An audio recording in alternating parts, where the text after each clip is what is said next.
Yo, what's up? What's going on, everybody? This is Super Dave with the PA Political Revolution Podcast. Back at you again. I know it's been a while. And basically, I've been kind of, a little bit busy with other stuff besides this. And also, I've been kind of working on trying to give this a new, fresh look, right? I'm kind of going to go ahead and probably switch up the format one more time. Kind of working on this little presentation shindig that I have right here. So we're about to go ahead and get into it, which I'm going to go ahead and do this little podcast off of PowerPoint presentation. I'm going to, implementing that into it now, just to kind of see how it goes and how much I like it and how much y'all like the presentation, right? So here we go ahead and go into this. Now, everybody, we're going to go ahead and go into the Democratic Party style, the benign neglect policy that they do without the black folk, right? Now, a lot of Joe Biden and Kamala Harris supporters be getting the hell because Biden's been giving everybody else executive orders, tangibles, everything from illegal immigrants to immigrants to LGBT community, everybody. I mean, even what Alaskans, natives, just everybody seems to be getting something except black folk, right? Now, this is the same guy that shouted out black folk, right, for bringing them over the threshold, right, for bringing him. Man, look, black folk been helping him out strong since the primaries, I believe, back in South Carolina. I believe that was one main thing that the black folk that saved them out of that one. And then now in the presidential election, pulled out with Georgia, Wisconsin, with Michigan, if I'm not mistaken. Don't quote me on the actual states, but it's a fact. He even said that black folk was a major factor in him winning. So, black folk came out here with major support, and he hasn't yet to do anything for specifically black, African American, ADOS, American descendants of slaves. That's lineage go right into the killing fields of the plantation and here in America. So now what brought me to bring out the benign neglect policy, right? For those that don't know, the benign neglect policy is something that one of the Richard Nixon's urban affair guys that kind of came up with that, right after the civil rights movement.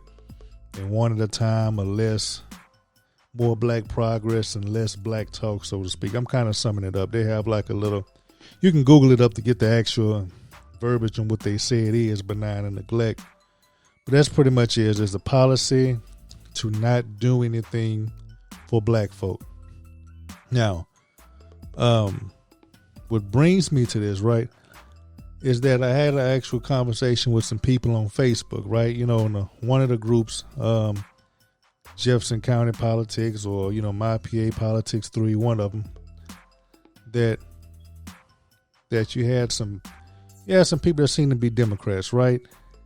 Kind of low-key disrespect black folk. And they disrespected black folk by kind of like putting black folk suffering and pain in conjunction with everybody else, right?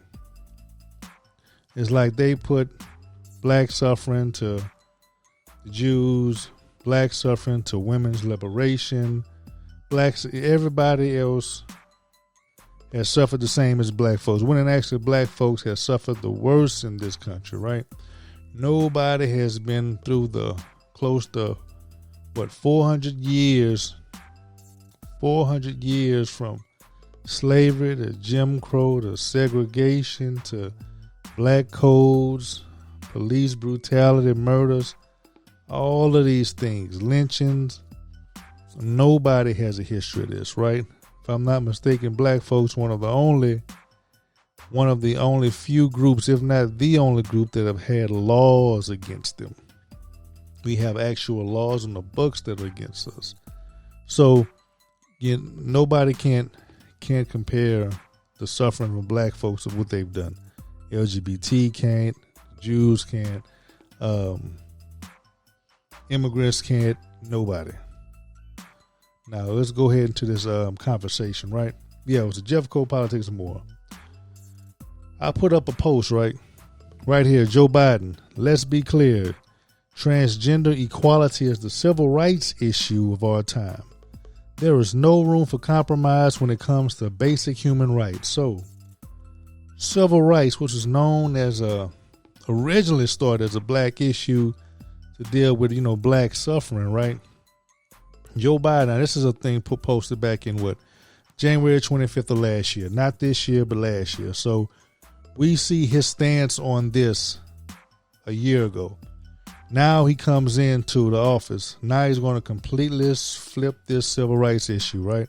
Just like with the racial equality. It's not with black folks now. They use it for LGBT and others, and also Asians, right? They're using that for, I think they passed a bill or something. He had a bill, something with Asians in there for the COVID relief because they've been discriminated against. Now he's putting actual laws on the books for Asians, but black folk are supposed to be the ones that's most affected by COVID.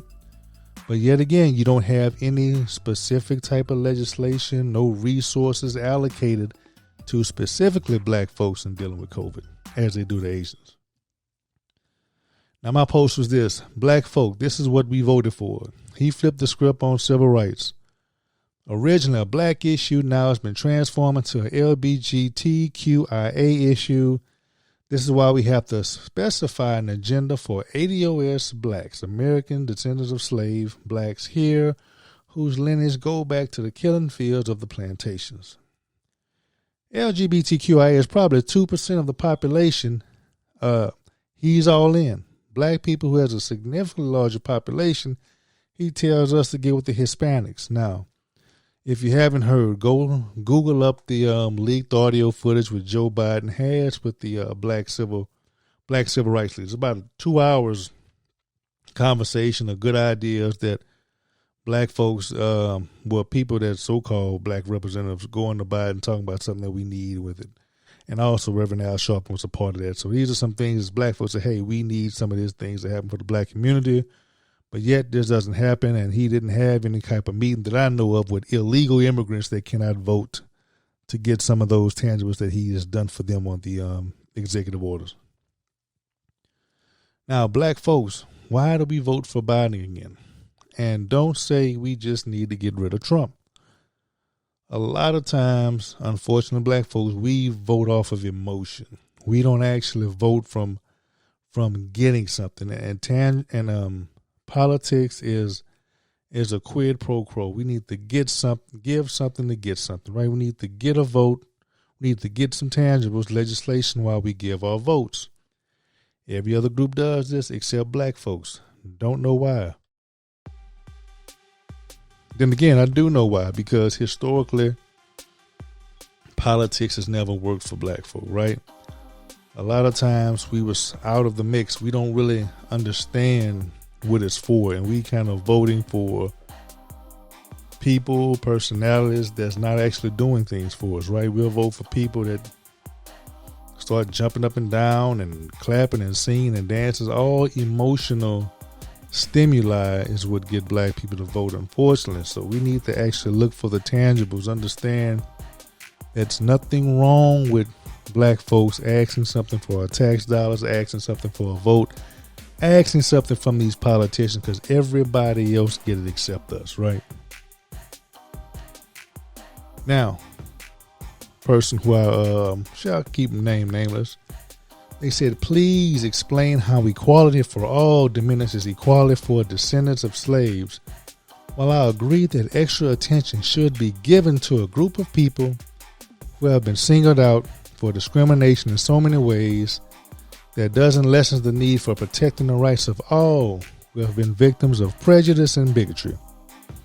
As I said before, equality isn't pie.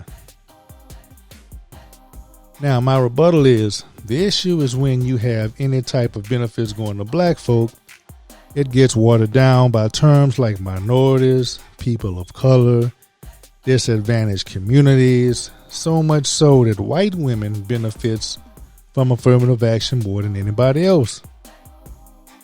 So when it comes to affirmative action, a benefit originated to help blacks been redirected to help whites.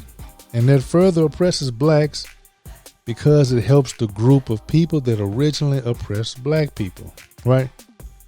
So to go in this a little detail, right? So when you go into these, programs that may have like contracts for minority folks, you have white women that'll get a lot of the contracts, right? In which they are most likely married to white men. So that money, that contract, that benefit goes to the white family. The same with Hispanics. A lot of Hispanics consider them white unless they're, Afro-Latino.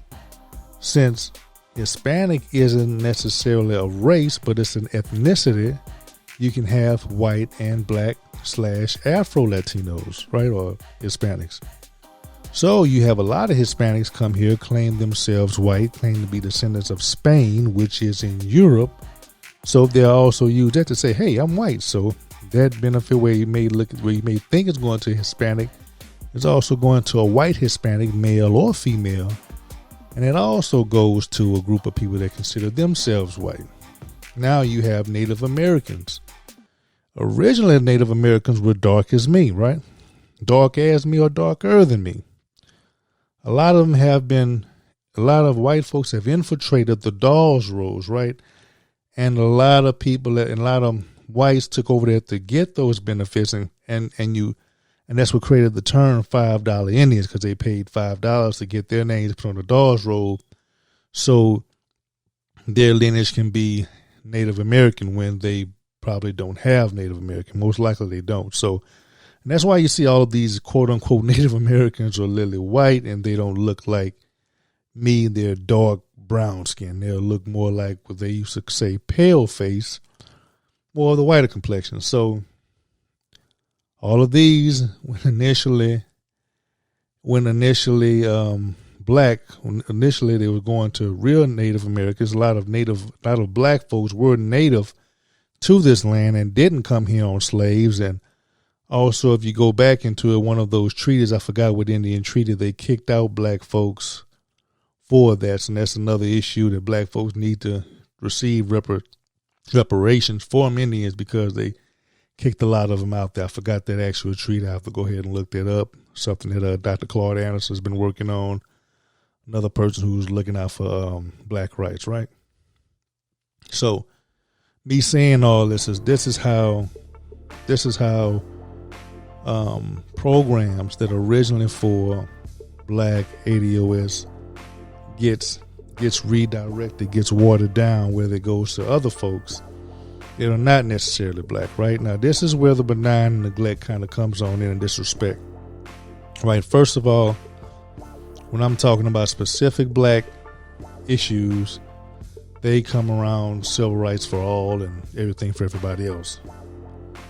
Now, discriminatory laws have impacted all people with perceived darker skin color and plenty of other differences, right? Not exclusively those descended of slaves. And until the 1970s, women were prohibited by law from getting credit in their own name, right? I understand your position, but the quote unquote my suffering has more value than your suffering argument is not helpful in gaining more widespread support for finding remedies for the problem that suffering has caused. Speaking with one voice by all oppressed groups might get better results for everyone. Now here we go. Speaking with one voice by all oppressed groups might get no. See, because when you give reparations to Native Americans, you didn't give them to African Americans, right? You just did it specifically for Native Americans. When you gave reparation to Jews, I don't know why the U.S. gave reparation to Jews, because we didn't have anything to do with the Holocaust, with U.S. being the country. But during Obama's administration, we've given them free money, right? So they didn't say, hey, we give them this reparation to Jews, but it's going to all people. No, they specifically gave it to Jews. So these LGBT benefits, right? These illegal immigrant benefits, right? When Biden signed these executive orders, they only represent that specific community, LGBT or immigrants. Black folks cannot benefit from those things. But when it comes to black folks, we're supposed to have everybody getting a piece of the pie. And I have to go ahead and disagree with this person. Yes, it is a piece of the pie. It is, civil rights is a pie because everybody's getting a piece of it except black folk.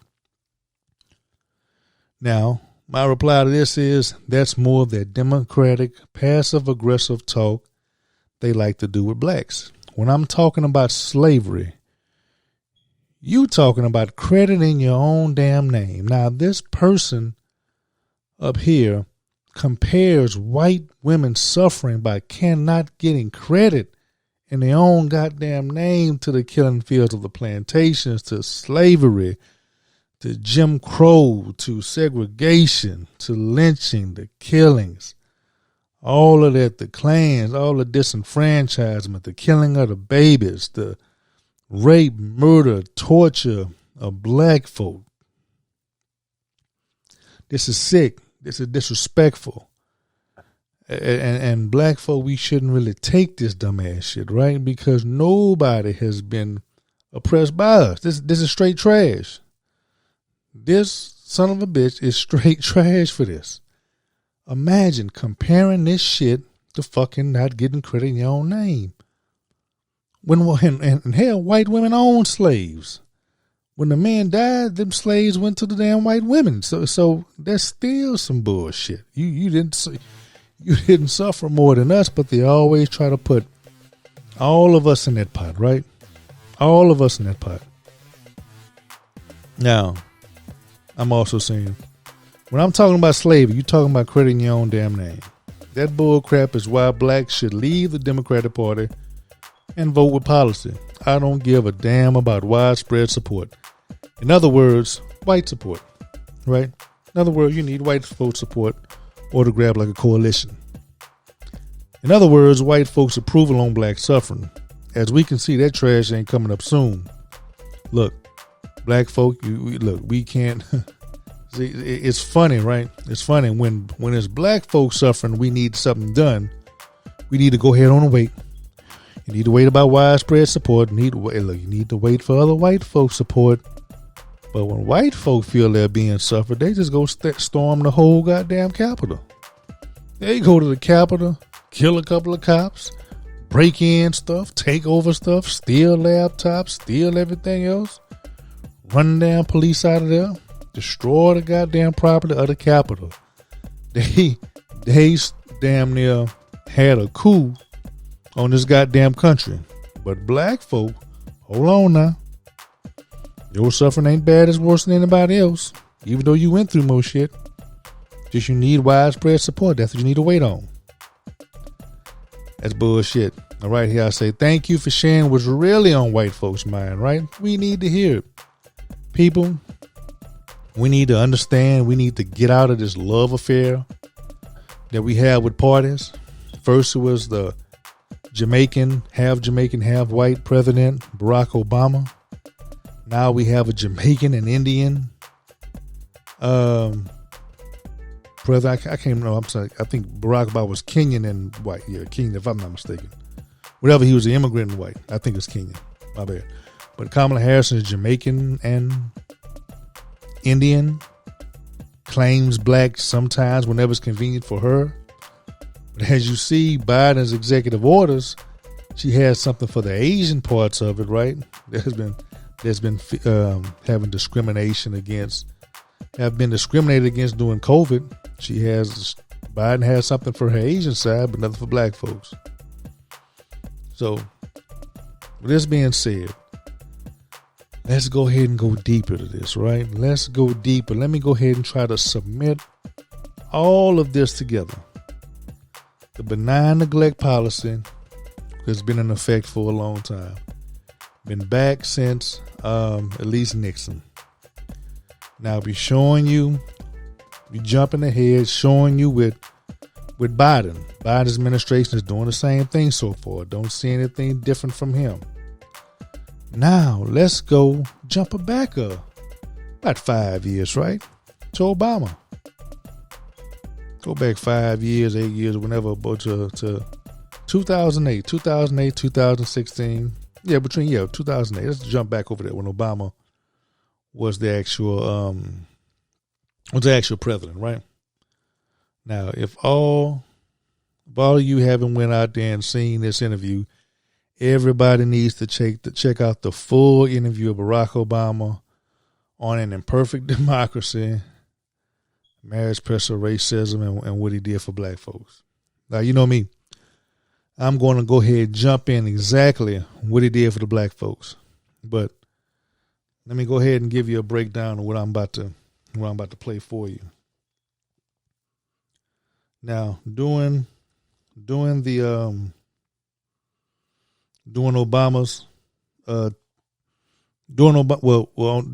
time on the Breakfast Club, right? He's pretty much given this book's supposed to be an excuse, something like an excuse from what I get why he couldn't do nothing for black folks. That's a good part of it, right? So he's out here pushing another book. I think it's supposed to be his third memoir or something like that. Now he's pushing out this book. Now I'm going to play a little portion of Charlemagne, right? He asks him, why do we have to wait on them? That's what's going to start. The previous question was, he was being frustrated, Obama, being frustrated because he felt like he had to soften the blunt truth about racism for white folks. Now, he talks about how he did that because he needed, some support and wanting to go to, he needed a coalition and all this stuff, right? Funny, he doesn't talk about this stuff when he's running. Let me go ahead and let me go ahead and play the audio so you can go ahead and check this out. But when you looked at the polling, you actually saw that by a significant number, many more white Americans were willing to acknowledge problems in the criminal justice system based on race. Why do we have to wait on them, though? Well, to speak our truth to power. What this comes down to is what I said earlier, which is how do you build coalitions to actually get stuff done? Because the truth of the matter is that in very few places are African Americans a majority of the vote. It's just simple math, right? So in right where we're sitting right now in Washington, D.C., that would be the case. But there are not a lot of states, and there are a handful of cities where just the black vote delivers the power then to actually bring about concrete change. So as a consequence, then you've got to pay attention to how other folks are feeling. That may be frustrating sometimes, and as I said, that's not the job of everybody. The job of a writer like a James Baldwin or a Ta-Nehisi Coates, the job of a preacher, the job of an activist. When I was a community organizer, I'm thinking differently about what I'm communicating because I'm trying to mobilize a particular segment of my community, right? But when we are talking about politics, particularly at the state or federal levels, well, you need to be able to persuade some white folks who are not going to think like you. And you may want to say things exactly the way you want to say it, but they may not hear it. Yikes. And if they don't hear it, then it's not going to help you. Wow. Understand when it's for LGBT, he doesn't tell them you got to see how other folks feeling. You need to go ahead and get a coalition. Well, the gay folks are not that many votes in here to make a big change or to elect people. He don't tell that to Jews. Jews, look, you got to see how other people feeling about this. Look, the Jewish vote is not a big vote to change anything. You got to see how other people feeling. You don't even do that to illegal immigrants who can't vote. Hey, well, illegals, you don't you don't vote for anything, right? You can't vote, so You don't get heard. Well, you got to see how people feel about illegal immigration, right? We got to see how people feel about that first. Well, we got to build some coalitions for that. You don't tell nobody that bullshit except black folk. Black folk, this is coming out of Obama's mouth, right? You Biden sexuals and all of you party-loving folks, it's no excuse for this. It's no excuse, right? No excuse for this. You have to understand this is a game that they're playing with black folk. I showed you the mentality of some of these white Democrats. Well, yeah, hey, your suffering is no more suffering than a woman can get and not able to get credit in her own damn name. Biden, even though we voted for him, black folks, and 90%. Hell, when it's time for executive orders, screw you. You've seen it in Biden's inaction. Even he said he wasn't going to do anything for us. Even Kamala, when she said, you think I'm going to do something for black people? No. She said she's not going to have a black agenda. Why are you voting for these people, black folk? Why are we voting for these people? They are nothing but they're trash. They are not there to do anything good for black folk. Now, Obama didn't run on this, right? He ran on change. Obama didn't say, hey, we're going to have some problems going in here doing anything because we're going to need a coalition. We're going to need this. We're going to need that. You got to see how people feel. He didn't run off that. He ran off change. He should have told us all this bull crap while he's running, not in a book you want to sell to us right now. No, he should have told us this in the beginning. But then again, us black folk, we have to hold these politicians responsible in the beginning. Understand, in the beginning, before we give them our vote, we need to make them bet on black. Hey, you got to treat it like a roulette table, baby. Bet on black. So hell, if you don't bet on black, we can't use your vote. Hold out the vote. No other group of people they do this to except black folk, because we give them 90% of our vote without expecting a damn thing for it. And then we going around bragging about some goddamn chucks and fucking pearls, right? Some bullshit just to get black folks caught up in the fucking hype of this shit, caught up in the goddamn partying of this shit, right? Instead of actually focusing on business, actually focusing on policy, actually focusing on something to get black to raise black folks socioeconomic up. So hey, this is what I got. That's pretty much it. That's how I wanted to put all this together. Please leave some words in the comment how you like the presentation format, me using the PowerPoint presentation with this and doing it this type of way. Leave information. I'd be glad to listen to it. Take it easy. Peace.